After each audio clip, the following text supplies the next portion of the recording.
Good Thursday afternoon to you. I'm meteorologist Justin Gehrts, joining you on the 10 Weather Impact Show.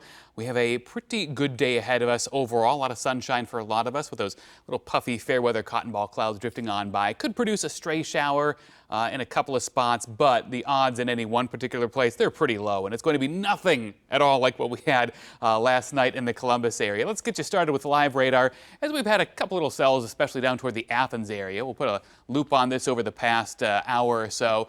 Also had one up near Mount Vernon as well. That drifted on by, and a lot of these are going to be the type where they'll flare up, they'll go for a short time, then they'll fall apart some. So again, there's that one down toward Athens. Even had a little bit of lightning with that for a short time earlier. That has since kind of faded away, but it does appear the best chances are going to be the farther north and east you are, although I do see this little cell south of Kenton as well. So really, it is going to be a thing that, yes, there's going to be a couple little itty-bitty pockets here or there, but we're talking a little bigger than neighborhood scale, honestly, with some of these. So for a lot of us, it is another bright day. Also a warm end of the week with highs near or above 80 both today and tomorrow. And then we have some more organized rain and storms coming up later on tomorrow and tomorrow night. More of us will have that activity compared to today. Here's a look from Saratoga Audubon Metro Park in Columbus, looking north toward downtown. Again, there you see those fair weather clouds bubbling up. You'll notice, though, they're not getting very tall. We just don't have as much energy in the atmosphere today compared to what we had yesterday. As a result, any number of those showers that try to pop up, there'll be a lot fewer of them and a lot less robust, just because, again, they don't have as much oomph working in their favor this time around. 77 degrees is the current temperature in Columbus. West winds around 6 miles an hour. Gentle breeze for us today. It is going to be real nice out there. And here's a check of temperatures all across central Ohio. We're now 81 in Circleville, 80 in Marysville, 75 Newark. We're at 75 in Mount Vernon, Coshocton, 77. 79 right now in Chillicothe. And again, we should be up around 80 or so this afternoon. Here's that hour-by-hour forecast. Again, you notice a couple little specks of green on the map here. Once we get past sunset, these go away just because they'll have lost the energy from the sun that we've had this afternoon. We'll see a mostly clear sky overnight. Now tomorrow, yes, we have a rain chance on the board, but you'll see that most, if not the entire day, is going to be dry for many of us. Morning, mostly sunny skies, more clouds build up during the afternoon. Here's 3 p.m. We may see a couple of little things flaring up already at that point. The more organized activity holds off until probably after 6 o'clock. That's when you notice our western towns start to see some of the yellows and oranges, indicating a bit more of that storm activity working in here. 9, 10 o'clock, here we are getting into the Columbus area, generally around 71. That'll roll off toward the east toward midnight, and as the night goes on, storminess moves away, some lingering showers. Now, I kept a small chance of a shower in for early on Saturday. The hour-by-hour shows no green on the map, but with some lingering clouds around, I wouldn't be surprised if there's maybe a little bit of moisture still around for a spit or two, but really it's not going to be a big deal. Then for the afternoon on Saturday, we'll see more sunshine break through, and some partial sunshine does last into Sunday. All right, so your impact forecast Friday evening and overnight, there are going to be some periods of thunderstorms, off chance of some gusty winds. So what you'll need to have is just checking the radar on your 10 TV app if you have any plans later Friday evening into Friday night. There'll be some storms working on through. Storm Prediction Center does have us in a level 1 out of 5 risk of a severe storm coming up tomorrow evening. This is for gusty winds. There's a lot of dry air near the ground, so as rain falls into that, it would evaporate. When it evaporates, it cools off and speeds up some. So there is the chance of maybe a borderline severe storm with gusty winds, but odds are pretty low of that actually happening. But as always, we'll be watching it for you. Mostly sunny skies this afternoon, stray shower or two, 80 is your high. And as we look at what high temperatures are like compared to average, 13 degrees above normal today, 15 degrees above average for tomorrow. Even this weekend when we fall back into the 70s, that's still a little milder than what we typically are at the end of April. There are signs that later next week, though, it is going to be cooler, but not extremely so. Now, if you want to enjoy the weather this evening, shortly after 9 o'clock, we are going to be seeing the clear skies across parts of the area. Look off to the west. Again, shortly after 9, you'll see the moon high in the sky. A little bit below that is Jupiter. Then, farther toward the horizon is Venus. These are not to scale, by the way, but you'll get a good sense of those bright spots in our sky in that western view, again, shortly after 9 o'clock this evening, if your western view is a clear one. All right, so for tomorrow, about 83 for a high, so a warm one. Showers and storms move in primarily late in the day. We're at 74 for a high on Saturday. More clouds in the morning, a bit more sun in the afternoon. 72 on Sunday. We'll start off at 48, so a nice, really pleasant day on Sunday, with the back half of the weekend with partial sunshine. Monday could be a shower or a storm late. I think most of Monday is going to be a dry one as well. Up around 80 for a high. Then behind that system that brings some additional showers and storms on Tuesday, we see those temperatures come down. 72 on Tuesday and then 68 coming up on Wednesday. So it is going to be a little up and down, but by and large over the next week, temperatures are going to be near or above normal. But as I mentioned, just beyond the 7-day forecast, there are some signs that temperatures will be cooling off just a little bit. So something to look forward to is at least a seasonable, if not pretty pleasant weather coming up here over the next several days. And again, looks like most of our storminess is going to be during the nighttime hours coming up tomorrow night. Well, our weather is much quieter this afternoon, but last night that was not the case. Just take a listen to this.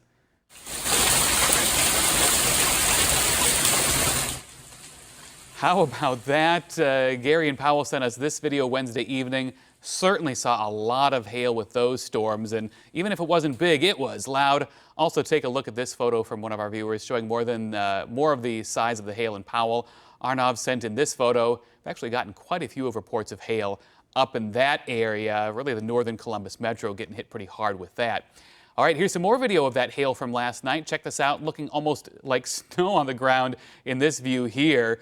Yeah, covering up the grass and the landscaping there. It doesn't take very long for that little hail to really have that snow-like look to it. Another view here, this time in Worthington. Viewers sent in pictures of hail almost the size of golf balls. Look at that. We also got a beautiful picture of hail-covered baseball diamond featuring a rainbow. Actually, it looks like there might be a faint double rainbow there, as a matter of fact. And rainbow low on the horizon as the sun was still relatively high in the sky, but a cool view there after the storm had moved on to the east. This recent round wasn't the only hail that we've seen this spring in central Ohio. It was only a few weeks back when hurricane-force winds and golf ball-sized hail once battered a property, vehicles, and crops. This video is from Mitchell's Berries and Blooms just outside Plain City, where their strawberry plants were uncovered and even blown away by those 70-mile-an-hour winds, only to be beaten by hail up to 2 inches just days later. Because of this, Mitchell says they're expecting the strawberry crop to be below average this year, so you'll need to pick early. Meanwhile, they say the asparagus and peonies are thankfully doing just fine. Good news in that regard, at least. All right, and while our weather woes have been related to rain and severe weather, severe drought and fire are hitting other areas of the U.S. Much of the continental U.S. is in a drought, and the dry spell is extensive. Almost 63% of the country is affected. It is the largest drought, including dry conditions, for spring, according to the U.S. Drought Monitor, which has been keeping records for more than 25 years. The southeast, plains, and west are particularly dry, and a lack of rain is fueling wildfires and water shortages. Experts worry a hot and dry summer could lead to even worse conditions. And speaking of those worst conditions, we are already seeing them in the southeast. This is video from Georgia, where you'll see plumes of thick smoke and tall flames peeking over the tree line next to Route 82 in Atkinson. Yeah, as we've talked about before, southeast, not a place you typically think about wildfires, but they are certainly seeing some big blazes down that direction. And staying with those fires in Georgia, dozens of homes have been destroyed. Multiple fires exploded in size, including 2 massive ones in the southern part of the state. Skylar Henry is there in Waynesville. We got 2 houses. In southeast Georgia, massive wildfires have transformed the sky into a fiery orange. It's gone. Burning through homes and neighborhoods. These winds may shift rapidly, which will create unpredictable fire behavior. Nearly 100 firefighters are battling the Pineland Road fire, which has exploded to more than 29,000 acres and is only 10% contained. And in Bradley County, more than 50 homes have been lost and 1,000 more are currently threatened. It's very devastating. That's watching your kids' faces when you tell them that they wake up and go to school from a house, and then you pick them up and you have to tell them that they lost everything. There is devastation all throughout the region. What we believe to have been a mobile home area has been completely leveled and covered with ash. High winds and extreme drought conditions have sparked more than 90 new fires over the last several days, forcing some families from their homes. We were scared. 13-year-old Eric Perez and his family are taking shelter at a church in Nahunta. My parents said we had to go like fast, right now. Just across the state line in northern Florida, multiple large fires impacted rail service through the region, stranding hundreds of Amtrak passengers earlier this week. Officials say the situation there has improved, but significant risks remain. That elevated fire danger will continue across southeast Georgia and northeast Florida. The National Guard is sending 150 troops down to southeast Georgia to try to help with containment both on the ground and in the air. Some help may also be on the way as it relates to rain in the forecast. They are expecting that here in this region over the weekend, though not a lot of it, though officials say they can use all the help they can get. Skylar Henry, CBS News, Waynesville, Georgia.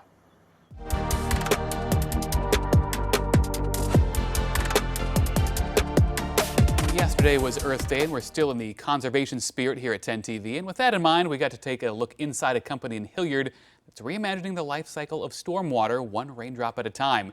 It's a pretty fascinating concept, and 10 TV meteorologist Aaron White shows us how it's done. We call it the life cycle of a raindrop. Advanced Drainage Systems, or ADS, is reimagining stormwater. In Ohio and across the country, we are seeing trends of increasing storms and potential heavier rainfall as our climate warms.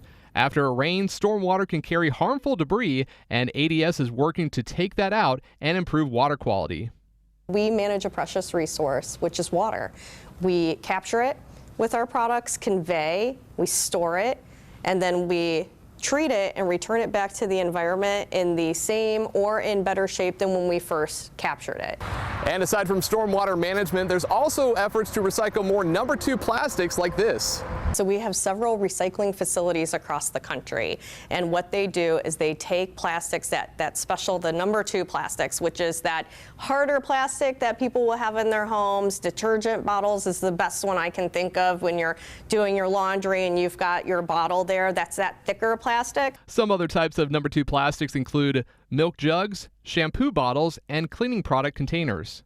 According to the Environmental Protection Agency, these plastics can take 100 to 1,000 years to break down when not recycled. And so we take that plastic, we will shred it, we'll turn it into flakes, then we pelletize it. And then with those pellets, we can melt it, extrude it, and turn it into pipe.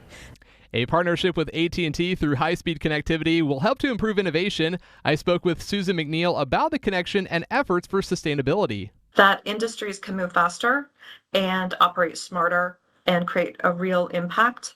And with ADS, we connect and protect their network infrastructure while ADS collects, manages, and protects the world's most precious resource, and that's water. For 10 TV, I'm meteorologist Aaron White. And sticking with our environment, a new report this afternoon finds that nearly half of all children in the U.S. are breathing unhealthy air. The American Lung Association's State of the Air report finds 33.5 million kids live in counties that received a failing grade for at least one measure of air pollution. In the report, Franklin County received a C letter grade, while Hamilton and Cuyahoga counties, where Cleveland and Cincinnati are located, both received F grades. Worldwide air pollution is the number two leading cause of death in children and puts them at higher risk of low birth weight, asthma, and lung diseases. Overall, the American Lung Association finds 156 million Americans are living in places with unhealthy amounts of ozone or particle pollution. That's more than any time in the past 10 years. Children are more vulnerable to the effects of being exposed to air pollution, whether ozone or particle pollution, because their lungs are still developing, they're still maturing, and they're breathing in more air per breath for their body weight, which means if they're exposed to air pollution, they're breathing in higher rates of pollution, and that can have real impacts on their long-term health and immediately. On the other end of the air quality spectrum, Bangor, Maine, is the only city that ranks high on all three of the report's cleanest cities lists. Another Earth Day event to pass along from yesterday. In this one, volunteers spent the morning in the weeds, literally. 10 TV's Ava Hedges was in the thick of it, planting new trees and removing invasive species. Today's Earth Day, and as you can see behind me here, volunteers are ditching the office for a chance to get their hands dirty, planting trees and removing invasive species here at Napster Park. All right, here we go. Today, Columbus Recreations and Park partnered with Google for a morning of Earth Day volunteering. About 20 volunteers gathered at the park, digging, planting, and yelling. Timber! We've instructed the volunteers to yell for or timber when stuff comes down so no one gets hit. Timber! Great job, team. Volunteer Services Manager Betty Blockinger says removing invasive species like honeysuckle helps the natural species survive. It does smell nice, it is really pretty, but it really is not beneficial to the environment. What is beneficial to the environment, though, is this. Pick up litter when they see it. They can always plant a tree in their yard or a pollinator garden, but anything that you can do to help out the earth is a good thing. In Columbus, Ava Hedges, 10 TV News. Now to a Boomtown story looking at how growth and sustainability go hand in hand on this Earth Day. Right now, Amgen is building the largest life sciences and pharmaceutical expansion in Ohio manufacturing history, and it's right in our own backyard, New Albany. When we went on site this week to see how this global biotech leader is making sure its footprint stays green while it grows. Leaders at Amgen say building a cold storage room to use CO2 instead of conventional cooling is not only environmentally efficient, but ahead of the game. There's some things that the government is setting forward, specifically with regard to some refrigeration that's being phased out. And this cold room allows us to be in compliance with those regulations even before they come into effect. It's non-toxic, non-flammable, and we're able to cool our systems without any environmental impact. Thanasi Grivoyanis says Amgen chose New Albany to lead its environmental advancements worldwide, whether it's LED lighting or HVAC systems that reuse heat. And then again, the driver is not just a check in the box type of exercise, is really how we're contributing to the environment. We have a solar farm actually, and we do monitor the solar farm usage. We've saved about 165,000 gallons worth of fuel. We planted about 40,000 trees, if you wanted to equate to something that makes more sense. And we powered about 300 homes. Craig Prater says it's also meeting the growing supply and demand of medicine in a more sustainable way. Medicines are something that people need, they have to have, and that's really Amgen's mission, is to serve patients. And with more than 300 acres to grow, Amgen leaders say they plan to stay as earth-friendly as possible. All right, and to wrap things up today, let's check out some new video here at 10 TV. The National Weather Service has an EF1 tornado touchdown in Fresno, California yesterday, and it was all caught on camera by a Water District spokesperson. The public affairs spokesperson for Westlands Water District shared this information with CBS News. That video gathered from their drone from the Westlands Water District parking lot in Fresno, California. There you see it. California, not exactly a place you often see tornadoes. And finally, a cold weather system passed through the Sierra part of Northern California on Tuesday. Drivers saw snow accumulation at higher elevations like through Donner Pass along Interstate 80. Once again, like they've seen recently, some snow, but nothing much sticking to the pavement, just making things wet. But they will, I'm sure, gladly take any of this late season snow. Of course, it is only April, and they often see snow yet at this point of the year.